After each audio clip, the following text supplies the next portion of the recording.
وحده لا شريك له وأشهد أن محمدا عبده ورسوله صلى الله عليه وسلم لا نبي بعده أما بعد.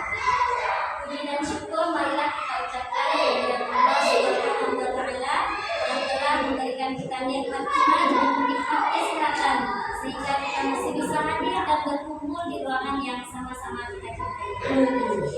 Kemudian salawat dan salam marilah kita kirimkan kepada Allah. Kita doakan kepada Allah semoga dikirimkan kepada Nabi kita yakni Nabi Muhammad sallallahu alaihi wasallam. Allahumma shalli ala Muhammad wa ala ali Muhammad. Baik sahabat semuanya, sebelum kita masuk kepada materi kita hari ini, marilah kita buka kegiatan kita hari ini dengan membacakan basmalah. Bismillahirrahmanirrahim. Langsung saja kita persilakan kepada Ustazah Fadilah Ilahi untuk menyampaikan materinya yang sangat luar biasa kepada kita bersama, yaitu dengan tema diseminasi budaya positif. Kepada Ustazah Fadilah Ilahi kita persilakan dengan segala. Rabbi shrah li sadri wa yassir li amri wahlul 'uqdatam min lisani yafqahu qawli. Assalamualaikum warahmatullahi wabarakatuh. Waalaikumsalam warahmatullahi wabarakatuh. Alhamdulillahirabbil alamin. Wassalatu wassalamu ala asyrafil anbiya'i wal mursalin wa ala alihi wa sahbihi ajma'in. Amma ba'du. Puji syukur kehadirat Allah Subhanahu wa taala. Ustazah, terima kasih sudah bisa hadir dalam kegiatan kita hari ini. Insya Allah kegiatan kita hari ini bermanfaat untuk kita, baik untuk kita sebagai guru maupun bagi peserta didik kita, dan insya Allah akan menjadi salah satu dalam amal ibadah kita nanti. Baik, selalu berserta salam dan lupa kita kirimkan kepada Nabi besar kita, yakni Nabi Muhammad Sallallahu Alaihi Wasallam. Allahumma sholli ala Muhammad wa ala ali Sayyidina. Alhamdulillah, Ustazah semua, terima kasih kepada MC yang sudah menyempatkan hari ini untuk membersamai Ana dalam kegiatan kita hari ini. Mudah-mudahan dengan adanya MC ini nanti bisa menjadi penyambung kata seandainya ada yang ingin disampaikan atau ada yang ragu atau lain sebagainya. Insyaallah ada MC kita hari ini.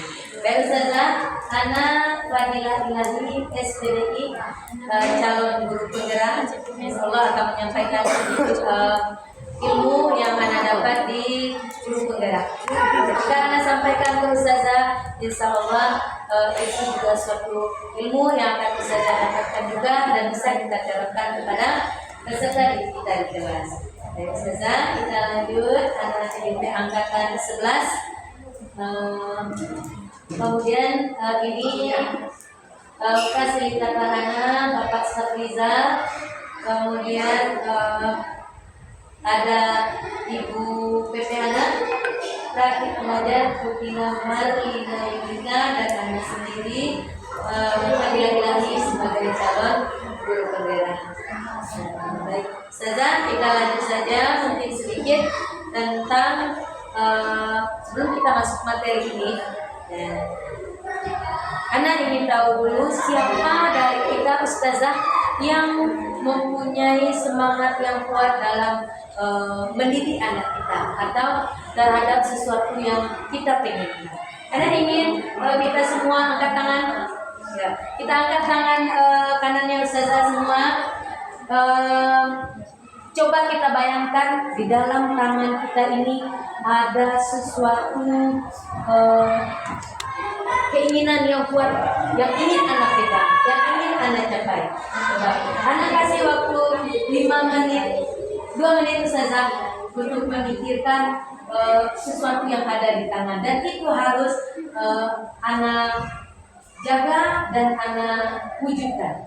2 menit dari sekarang saja. Kita apa yang ada di tangan.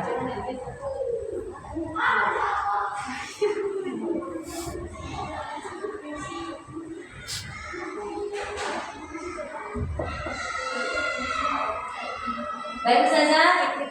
Oke, sebelum kita lanjut, kita takbir dulu Ustazah.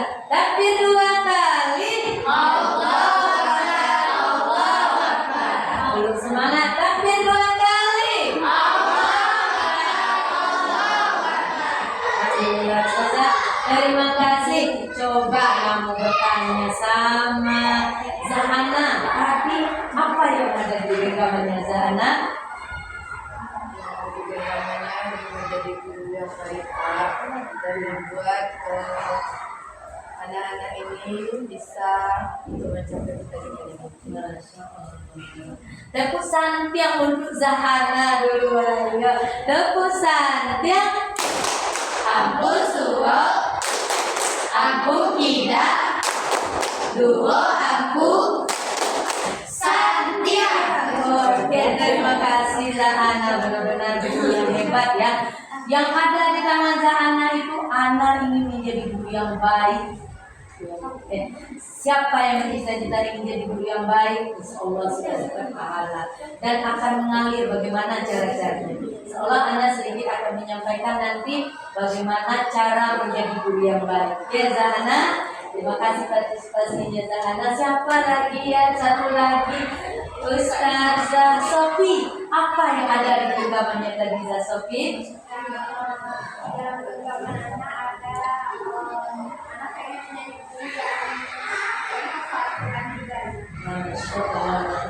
Takbir Ustazah, 1, 2, 3. Allahu Akbar. Masya Allah luar biasa. Ustazah Sofi ingin menjadi penghafal Quran, luar biasa ya. Zahana ingin menjadi guru yang baik dan Sofi ingin menjadi penghafal Quran. Dua-duanya itu adalah cita-cita yang sangat luar biasa dan harus ada dalam diri kita sebagai guru, apalagi guru swasta. Baik Ustazah, dari testimoni sedikit tadi, Anda bisa mengambil kesimpulan jika kita ingin membuat kemajuan apapun itu Ustazah, baik itu ingin menjadi guru yang baik, ingin menjadi tahfiz yang baik, ingin menjadikan anak kita sukses dunia akhirat dan lain sebagainya. Apa intinya? Kita harus bisa merubah diri kita menjadi lebih baik, merubah pemikiran kita menjadi pemikiran yang berubah ke arah yang lebih baik. Ada cara yang bagus kita terapkan, ada metode yang bagus kita ambil. Terbanyak cari ilmu dan kita terapkan. Baik Ustazah, kita lanjut. Salah satu cara kita menyampaikan keinginan kita tadi, kita harus punya jiwa disiplin. Ya. Disiplin itu seperti apa ya? Siapa yang bisa ngasih tahu disiplin itu kan? Oh iya, siapa yang bisa? Zanesi mungkin disiplin itu apa Zanesi? Oke, sangat simpel sekali. Disiplin itu taat pada aturan. Iya, sedikit tuh aja kita ambil maknanya, tetapi kalau kita terapkan sangat banyak sekali manfaatnya. Kita bisa taat aturan. Kita ingin yang di genggaman kita tadi kita laksanakan, kita wujudkan. Pertama kita harus disiplin, kita harus taat. Apa ya kalau kita begini, apa yang harus kita terapkan ya? Nah seperti itu gambarannya ya Ustazah. Baik, kita lanjut. Nah ini adalah nilai-nilai kebajikan, sifat-sifat positif manusia merupakan tujuan mulia yang ingin dicapai setiap orang. Nah seperti yang kita sampaikan tadi, kita mempunyai keinginan masing-masing, kita mempunyai tujuan mulia masing-masing. Tapi kita juga harus bisa menerapkannya. Insyaallah di sini nanti akan Anda sampaikan bagaimana cara menyampaikan atau mencapaikan cita-cita kita. Oke, kita lanjut. Nah, kalau kita masuk ke dalam dunia pendidikan, nah di sini kita mempunyai pembelajaran tentang teori motivasi, kemudian hukuman, penghargaan, restitusi. Ini adalah suatu ilmu yang harus kita punya bagi seorang pendidik. Kenapa? Ternyata dari setiap kata-kata ini ada makna yang tersimpan. Ketika kita lakukan, ketika kita salah melakukan, maka akan salah pula yang akan kita dapat. Baik Ustazah, ini contohnya.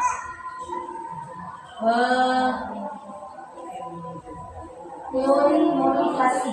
Jadi kita punya motivasi dalam hidup, kita harus punya motivasi baik dalam diri kita maupun di luar. Mana yang lebih penting dalam diri? Kemudian hukuman apa? Kenapa ada hukuman di sini? Karena ketika ingin mencapai sesuatu, terutama kepada siswa, kadang kita salah dalam menerapkan aturan. Kadang kita menghanas dan kadang kita memberikan penghargaan. Kemudian ada cara lain dengan cara restitusi. Nanti akan saya jelaskan. Baik, Saza. Lanjut ya. Nah, ternyata kita kembali yang tadi. Ada 3 motivasi perilaku manusia. Yang pertama, untuk menghindari ketidaknyamanan atau hukuman. Hukuman ini adalah meningkatkan tingkat terendah dari motivasi perilaku manusia. Nah, ketika kita menerapkan ini pada siswa kita, maka apa yang ada di genggaman anak tadi itu akan sulit mereka dapatkan karena melalui hukuman. Seperti kita tadi, kita punya di genggaman kita cita-cita, kemudian kita terapkan ini, maka itu kurang kondusif. Jadi, kemudian untuk mendapatkan imbalan atau penghargaan dari orang lain, jika kita ingin melakukan sesuatu atau yang di genggaman kita tadi, tujuan kita untuk ini, maka itu juga masih kurang tepat. Ingin mendapatkan imbalan, ingin mendapatkan penghargaan. Jadi tujuan kita sebenarnya apa? Seperti tadi ingin menjadi hafiz Quran, mendapatkan ridhonya Allah. Kemudian tidak untuk mendapatkan imbalan. Yang pertama itu adalah ridhonya Allah. Nah, yang ketiga, untuk menjadi orang yang mereka inginkan dan menghargai diri sendiri dengan nilai-nilai yang mereka percaya. Nah, jadi sebenarnya apapun cita-cita dan keinginan kita, sebenarnya kita ingin menjadi ini, ingin menjadi orang, menjadi diri sendiri yang dihargai oleh orang lain. Melalui genggaman kita tadi, kita ingin menjadi orang yang dihargai dan ingin menjadi diri sendiri. Dan lanjut saja, hukuman dan penghargaan. Hukuman dan penghargaan, konsekuensi dan restitusi. Ini adalah suatu cara yang kita dapat dari pendidikan guru penggerak. Nah, apa itu? Ketika kita melakukan hukuman, maka akan terjadi seperti apa? Jika kita melakukan suatu cara dengan penghargaan, maka hasilnya akan seperti apa? Nah, kita melakukan konsekuensi atau restitusi. Restitusi ini adalah cara yang bisa kita lakukan agar suatu masalah bisa selesai dan siswa kita bisa lebih dewasa dalam menyelesaikan masalah. Nah, apa contohnya? Contoh restitusi bisa ada seorang siswa dia pagi masuk ke sekolah. Kemudian gurunya bertanya, kalau dengan cara restitusi, guru akan memberikan pertanyaan, tetapi mendewasakan siswa kita. Kenapa terlambat? Anak tadi lambat bangun. Kalau lambat bangun, kira-kira itu hal yang positif tidak? Dia yang menjawab, tidak Zah. Kalau begitu, besok bagaimana harusnya? Dia yang menyelesaikan masalahnya sendiri dengan kita bantu. Besok anak tidak mau terlambat lagi, Zah. Kenapa? Karena kalau terlambat nanti anak kena hukum lagi. Nanti anak terlambat untuk datang ke sekolah dan lain sebagainya. Nah, baik, berarti besok apa yang harus anak lakukan? Besok anak tidak akan terlambat lagi. Anak akan cepat bangun dan anak akan menjadi nomor 1 di kelas, nomor 1 datang. Nah, jadi yang menimbulkan solusi itu dia. Kita hanya sebagai perantara. Itu adalah salah satu cara agar siswa lebih dewasa dalam menyelesaikan masalahnya. Itu dia, dengan cara restitusi. Ini bisa kita terapkan kepada siswa kita. Bukan kita yang mencari solusi, tetapi kita mengarahkan anak itu untuk menjadi dewasa dan bisa berpikir sendiri, dan ujung-ujungnya dia akan menjadi mandiri. Bisa kita terapkan di siswa Siswa kelas 1 pun bisa. Sampai kelas 6 dan jenjang pendidikan tahun restitusi bisa. Ya, gitu. Nah, ini yang hukuman atau konsekuensi. Nah, apa perbedaannya? Ketika kita melakukan hukuman dan konsekuensi, contohnya misalnya, coba mencatat 100 kali bukan di buku. Saya tidak akan terlambat lagi karena terlambat ke sekolah. Kita suruh siswa kita mencatat 100 kali. Itu hukuman atau konsekuensi bisa lari ke lapangan basket 2 kali karena terlambat hadir di sekolah. Itu hukuman atau konsekuensi bisa contoh hukuman. Contoh konsekuensi tadi apa contohnya? Konsekuensi. Nah, kita kasih arahan pada siswa kita tentang konsekuensi bisa. Ini ya. Dulu. Ini masih tentang hukuman, kemudian konsekuensi. Contoh konsekuensi itu apa? Anak ini menumpahkan makanan di meja. Nah, ketika dia menumpahkan makanan, nah ini makanannya menumpah. Nah, ini apa yang harus kita lakukan? Dibersihkan oleh aku bersih bawa semua yang di dalam yang kotor tadi ke tong sampah. Itu namanya kita anak itu dia tahu kalau ini konsekuensinya anak harus begini. Nah, gitu ya sudah. Baik, nah ini dia sedikit tentang bagaimana kalau kita lakukan hukuman apa yang akan terjadi. Nah, ternyata ketika kita melakukan hukuman itu maka akan banyak terjadi kegagalan. Nah, kenapa? Karena hukuman itu bisa menyakitkan, tidak nyaman untuk murid dalam jangka waktu panjang. Anak itu menjadi korban ketidakadilan. Nah, masih banyak lagi perilaku jelek yang bisa terjadi kalau kita lakukan hukuman. Berarti sebenarnya kita di sekolah ini ketika kita melakukan hukuman seperti itu, hal itu sebenarnya salah. Kita hindari sebisa identitas sukses. Apa yang dikatakan identitas sukses? Ketika kita disiplin. Identitas gagal ketika kita melakukan hukuman. Kalau disiplin, kalau identitas sukses itu ya kita harus disiplin. Kembali ke awal tadi. Bagaimana cara disiplin? Dengan konsekuensi dan restitusi yang Anda bilang tadi. Konsekuensinya, anak itu paham kalau ini terjadi apa yang harus Anda lakukan dan bagaimana untuk berikutnya. Restitusi juga seperti itu, menyelesaikan masalah sehingga anak-anak kita bisa menyelesaikan masalah secara mandiri. Nah, pembelajaran berikutnya tentang keyakinan kelas. Keyakinan kelas ini kalau kita bawakan ke kelas itu namanya peraturan-peraturan yang harus kita terapkan di kelas bersama siswa kita. Nah, ketika keyakinan kelas ini kita terapkan, apa bedanya keyakinan kelas dengan peraturan kelas?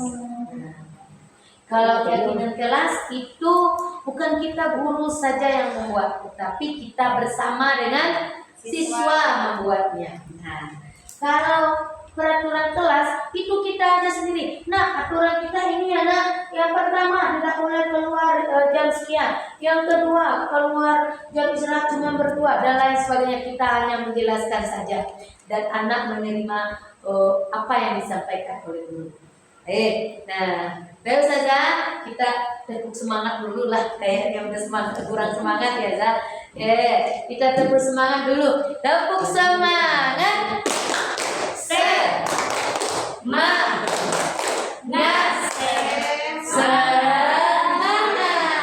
Oke, Zah Pipi masih semangat? Oke, walaupun udah mulai sore masih tetap semangat ya Zah. Sedikit lagi karena udah semangat. Coba ada tanya lagi. Keyakinan kelas itu apa perbedaannya dengan peraturan kelas? Apa yang bisa? Iya, saya silakan. Kalau keyakinan kelas, tadi aturan yang ada di dalam kelas dibuat bersama anak-anak. Oke. Tidak cuma guru saja. kalau peraturan dibuat oleh guru tanpa disepakati bersama. Oke, terima kasih. Tepuk santiang dulu untuk Zaisa kawan-kawannya. Tepuk santiang.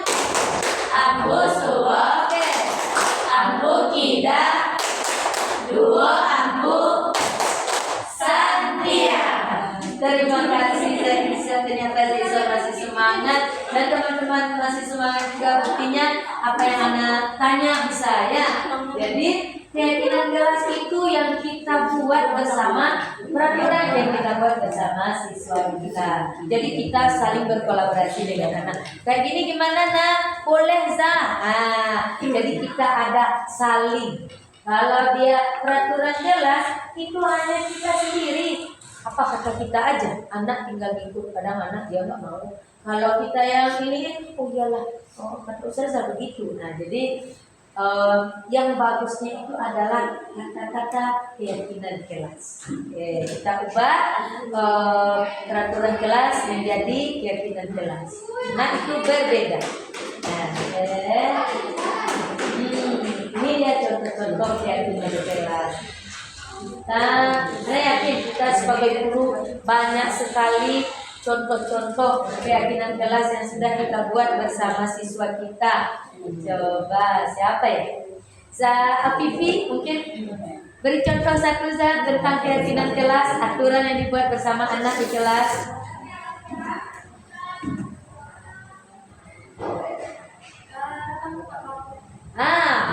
Kalau pagi-pagi datang tepat waktu. Makasih Afifi. Ada lagi Zamesi? Mungkin ada aturannya yang dibuat di kelas Zamesi. Sebelum berangkat ke sekolah, anak harus berwuduk terlebih dahulu. Oh iya, mantap. Kita di sekolah swasta sebelum berangkat ke sekolah, anak-anak berwuduk dulu. Karena sholat duhanya kapan Zah? Pagi ya.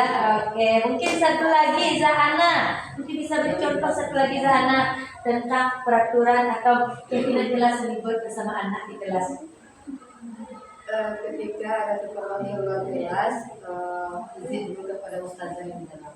Oke, ketika ada keperluan, misalnya BAK, ya, BAB atau hal-hal lain mau keluar, minta izin dulu kepada ustazah. Terima kasih Zahana. Takbir buat kita bersama, takbir 2 kali. Allahu Akbar, Allahu Akbar.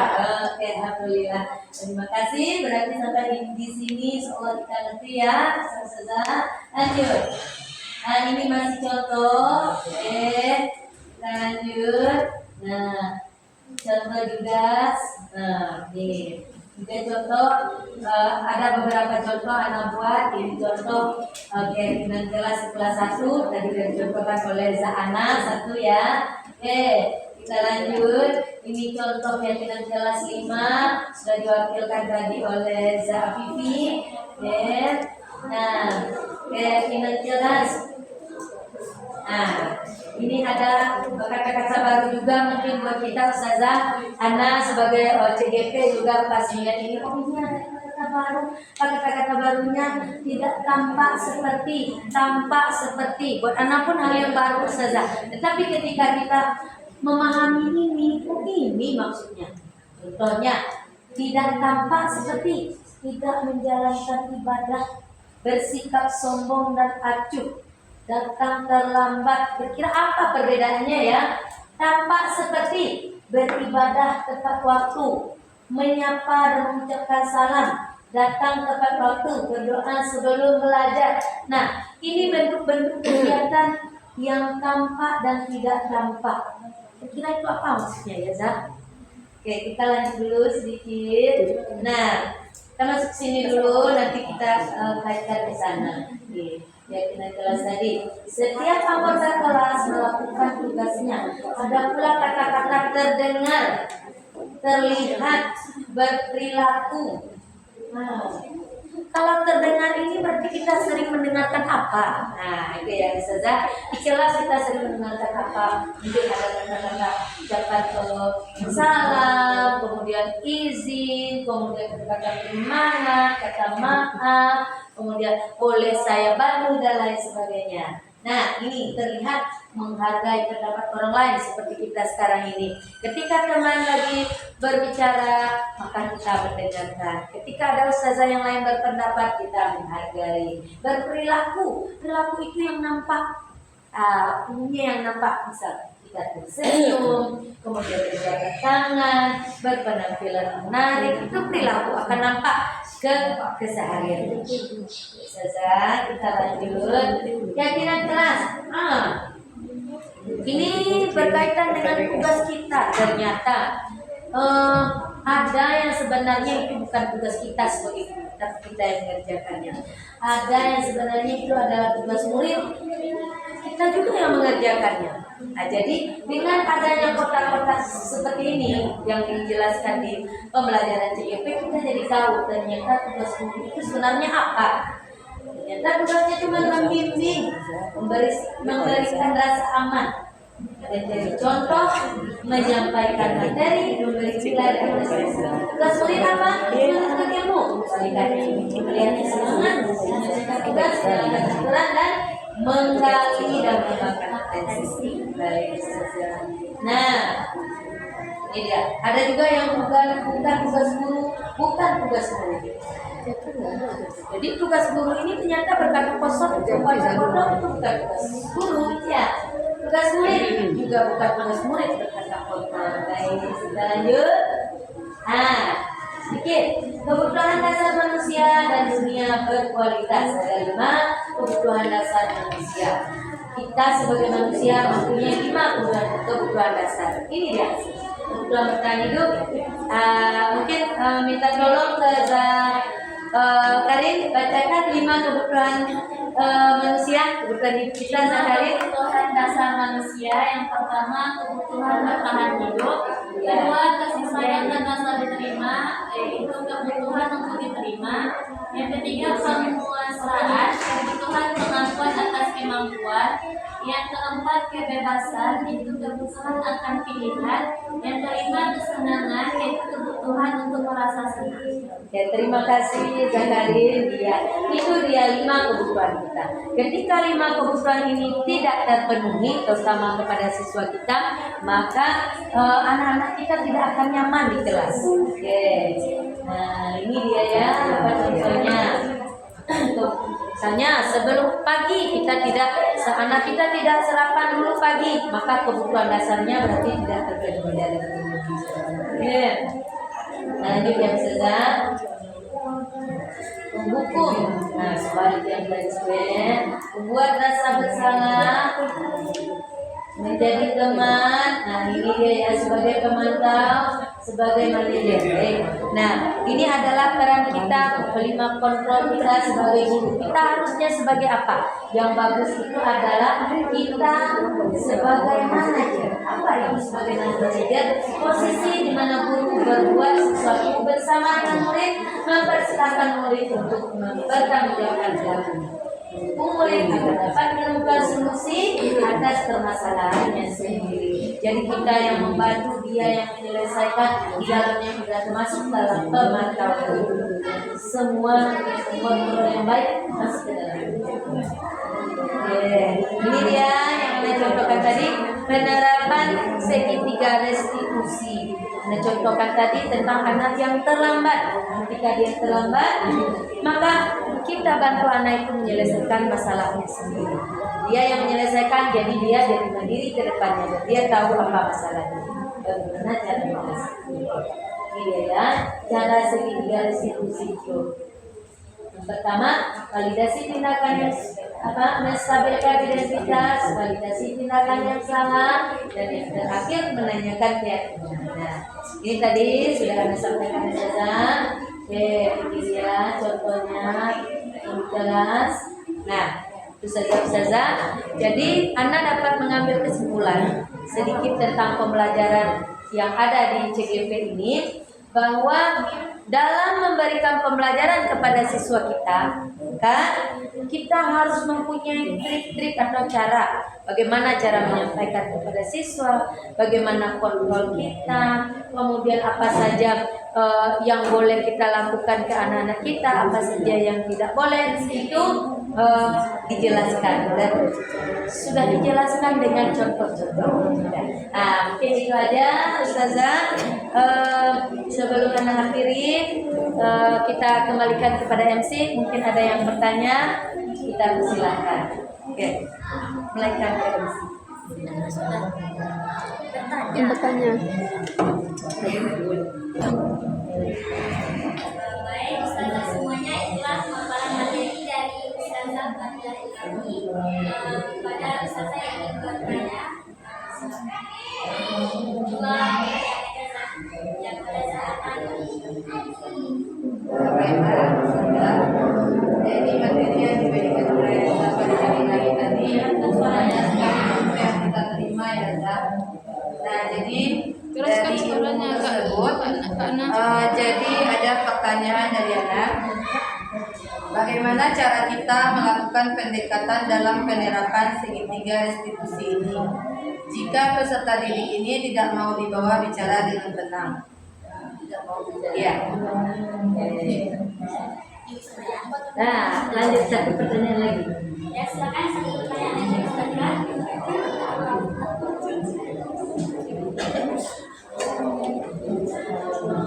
Ayo Ustazah. Ustazah, ada lagi? Ustazah. Nah, kalau nggak Tidak ada, ada, kalau tidak ada silakan kepada Ustazah tadi lain. oke. Terima kasih Zana, pertanyaannya sangat bagus sekali. Jadi, bagaimana cara kita menerapkan segitiga restitusi dalam menyelesaikan masalah? Nah, itu intinya ya Zana. Nah, jadi segitiga restitusi ini sebenarnya sudah ada tahapan-tahapannya. Jadi anak-anak ini kita tuntut untuk mandiri dalam menyelesaikan masalahnya. Kita ajarkan dia untuk mandiri. Kita arahkan. Contoh seperti anak yang datang terlambat tadi. Anak ini dia datang terlambat, kemudian kita panggil.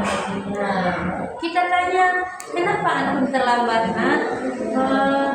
Anak terlambat bangun, Zah. Nah, kenapa terlambat bangun? Jangan langsung marah, jangan langsung dikat, jangan langsung dihukum. Tapi kita tanya, anak semalam main HP, Zah.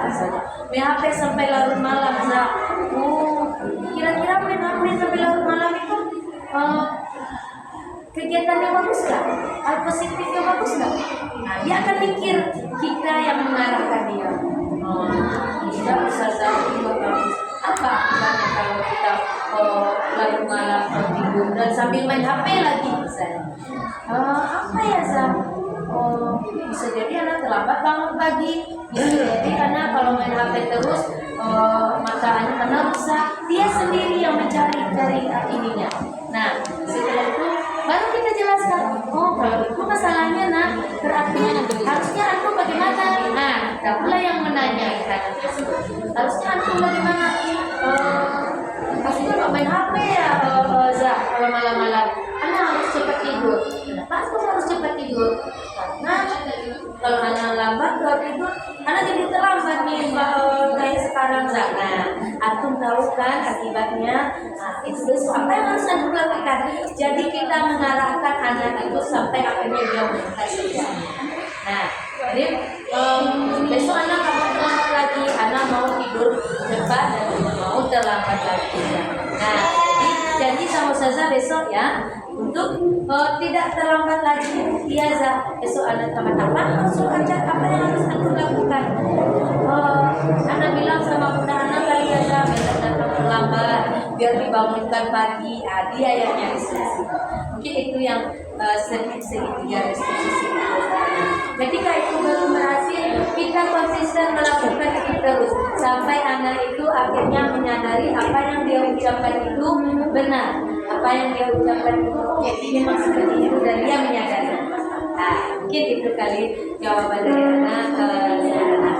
Bagaimana jawabannya Sana? Baik, terima kasih Ustazah. Insya Allah Anda memahami. Terima kasih Zah. Ada lagi? Zakaria yang tanya. Iya. Yang bertanya saya ingin menanyakan tentang kita selama ini kan ada reward. Kemudian tadi ada disiplin itu ada 3 bagian, disiplinnya karena hubungan, disiplin karena ingin mencari hadiah, atau ada pemberian atau disiplin karena diri sendiri. Kemudian tadi signifikansinya itu kan kita nggak boleh memberikan hubungan. Jadi bagaimana tindakan kita ya memberikan reward, hukuman, maka nggak boleh tadi. Jadi apakah tindakan kita selama ini salah atau bagaimana gitu? Terima kasih Zakarin. Dengan adanya ilmu yang kita tampilkan hari ini, ternyata memberikan hadiah atau penghargaan itu bukan hal yang tepat. Itu sebenarnya bukan hal yang tepat yang harus kita lakukan kepada anak.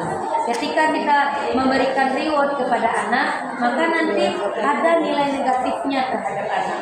Ketika anak tidak kita kasih hadiah lagi, maka dia tidak akan seperti yang kita harapkan lagi. Sementara sebenarnya yang kita harapkan itu adalah kesadaran sepenuhnya dari anak, bukan karena ingin mendapatkan penghargaan, bukan karena ingin mendapatkan hadiah dan lain sebagainya. Tapi sebenarnya yang ingin diharapkan itu adalah kesadaran penuh dari anak. Jadi dengan memberikan reward atau hadiah itu bukan hal yang tepat yang harus kita lakukan. Apalagi hukuman. Hukuman itu adalah titik terendah yang boleh kita lakukan.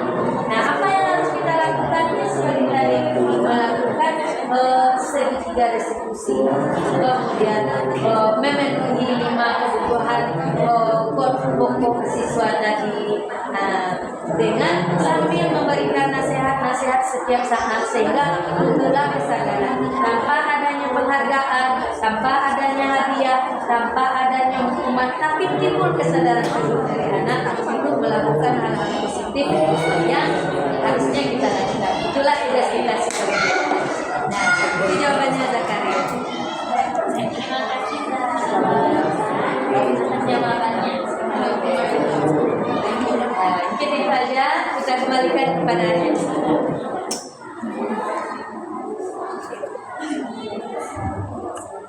Baik Ustazah semuanya, terima kasih kepada Ustazah Fadilah Ilahi yang sudah membagi ilmunya kepada kita bersama. Semoga apa yang beliau sampaikan dapat kita ambil yang baiknya, dan kalau bisa kita terapkan dalam kehidupan kita sehari-hari, khususnya bagi kita seorang. Sebelum kita tutup, marilah kita akhiri kegiatan hari ini dengan membacakan hamdalah.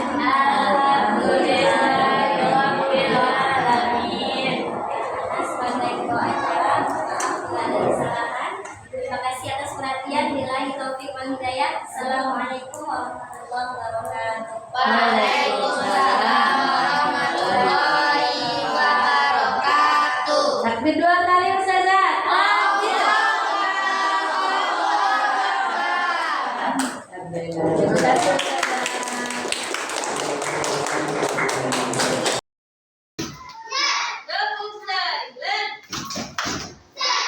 Assalamualaikum warahmatullahi wabarakatuh.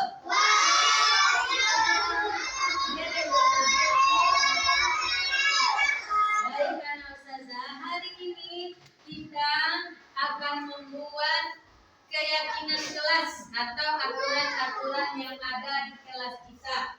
Nah, kenapa kita harus membuat aturan yang ada di kelas kita? Agar semua yang ada di kelas ini bisa berjalan dengan baik dan benar. Akan Ustazah catat di sini sebelum kita memberikan aturan kelas ini. Aturan kelas kita, Ustazah mau menyampaikan apa itu aturan kelas atau keyakinan kelas. Keyakinan kelas adalah suatu yang harus kita buat, aturan yang kita buat untuk kebaikan kelas kita. Jangan sampai ketika tidak ada aturan, maka kelas kita akan menjadi ribut.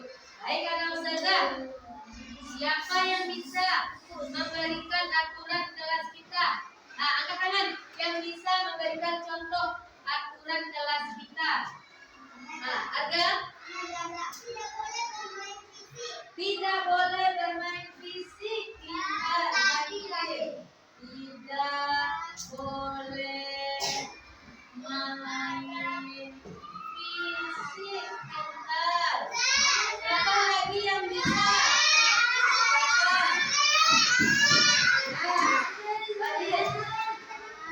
Tidak main dendam. Pintar. Sudah masuk yang fisik.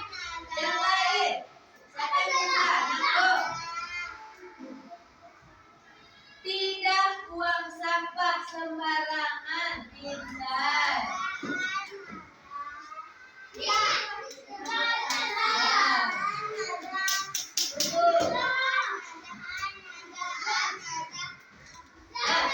soleh. Tepuk silent.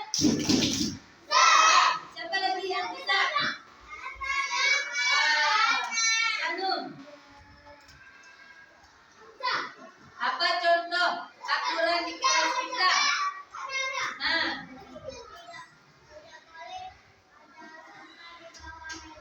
tidak ada sampah di bawah meja. Boleh.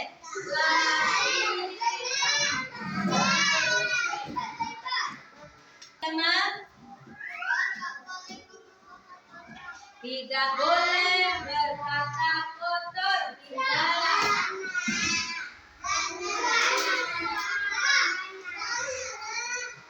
Oke, siapa lagi?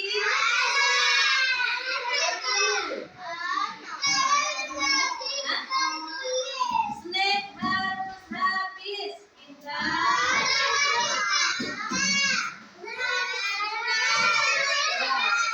Ada lagi yang bertip. Yang ditunjuk itu yang jawab. Tidak boleh ribut. Yang ditunjuk itu yang jawab. Silakan angkat tangan saja. Siapa lagi yang bisa angkat tangan? Jangan ribut yang lain. Oke, apa? Tidak main kasar, main sedikit. Iya, tidak. Siapa lagi yang tahu angkat tangan? Contoh aturan kelas yang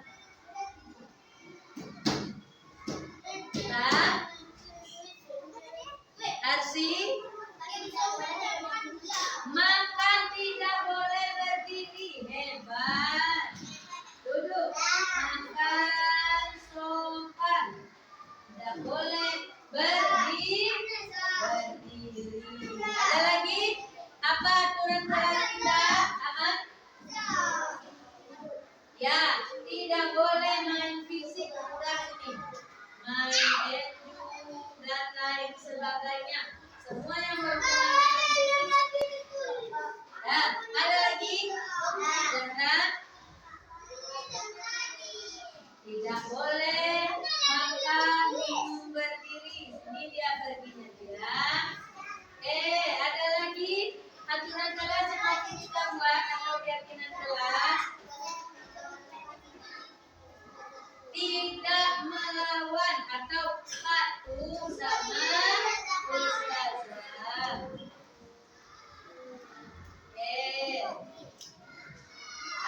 Baik anak ustazah, itu adalah beberapa aturan kelas yang kita buat yang belum disebutkan.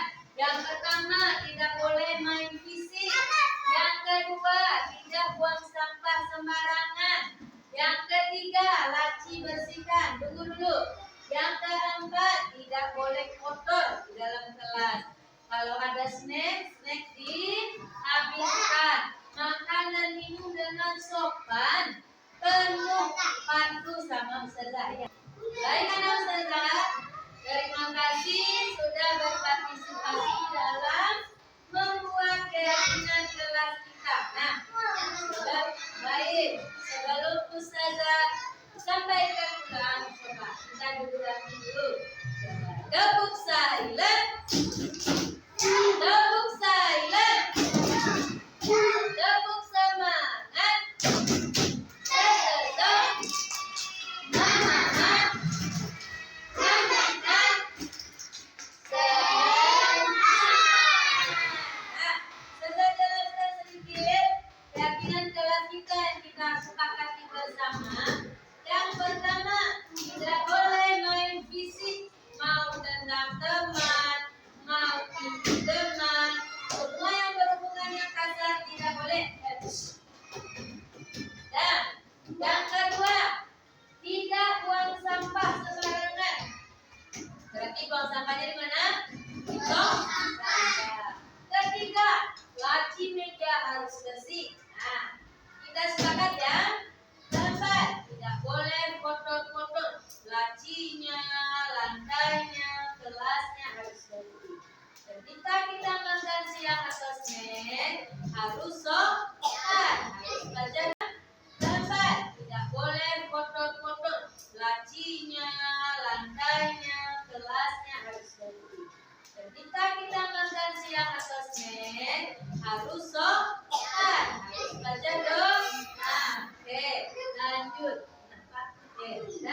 Pulang baca dong.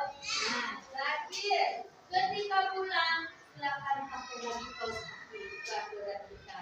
Ya, Ustazah, terima kasih sudah berpartisipasi dalam membuat keyakinan kelas kita. Ya, saya akhiri. Assalamualaikum warahmatullahi wabarakatuh.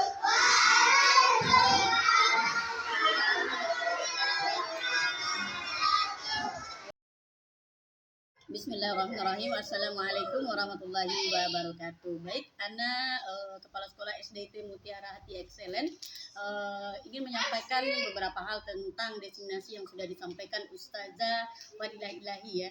Nah, di sini Ana sebagai kepala sekolah sudah menyaksikan langsung bagaimana beliau menyampaikan tentang budaya positif. Jadi menurut Ana di sini sangat bermanfaat sekali ya, Masya Allah, bagi guru-guru, rekan-rekan sama kerja itu sangat bermanfaat sekali karena mereka jadi tahu bagaimana penerapan budaya positif di sekolah, terutama dalam membuat keyakinan kelas, restitusi, segitiga restitusi gitu ya. Jadi dapat mengambil hikmahnya di sini, ilmu yang didapat tersebut bisa dipraktekkan langsung di kelas dan insya Allah menjadi perubahan untuk sekolah SDIT Mutiara Hati ke depannya. Sekian, terima kasih. Assalamualaikum warahmatullahi wabarakatuh.